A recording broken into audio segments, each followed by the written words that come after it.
Bismillahirrohmanirrohim. Dalam surah Al-Kahfi pada ayat ke-93 bermaksud, sehingga apabila ia sampai di antara dua gunung, ia dapati di sisinya satu kaum yang hampir-hampir mereka tidak dapat memahami perkataan.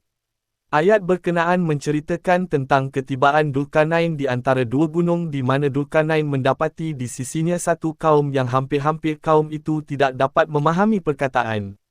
Siapakah mereka ini? Ramai yang berpendapat bahawa kaum ini adalah satu kaum yang berbahasa Georgia tinggal di kawasan Darial Gorge.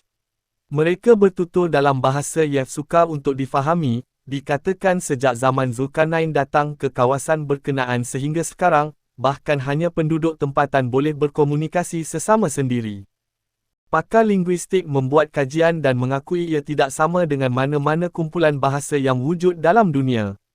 Hampir semua perkataan atau bahasa mereka tak dapat difahami. Memang bahasa Georgia ini apabila ahli linguistik kaji, ia bukan datang daripada kumpulan keluarga Slavik, Indo-Eropah, Semitik Yahudi, Arab dan sebagainya. Benarkah seperti yang mereka tafsirkan?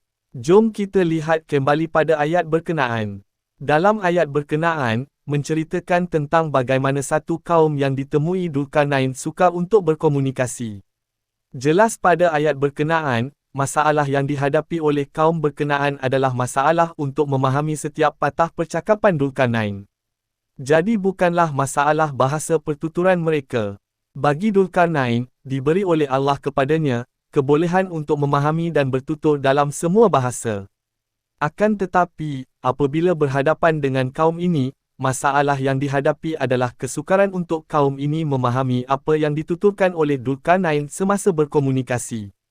Jadi bukanlah bahasa kaum Georgia yang sukar difahami, menjadi penghalang untuk Dzulkarnain berkomunikasi tetapi masalah yang ada pada kaum berkenaan.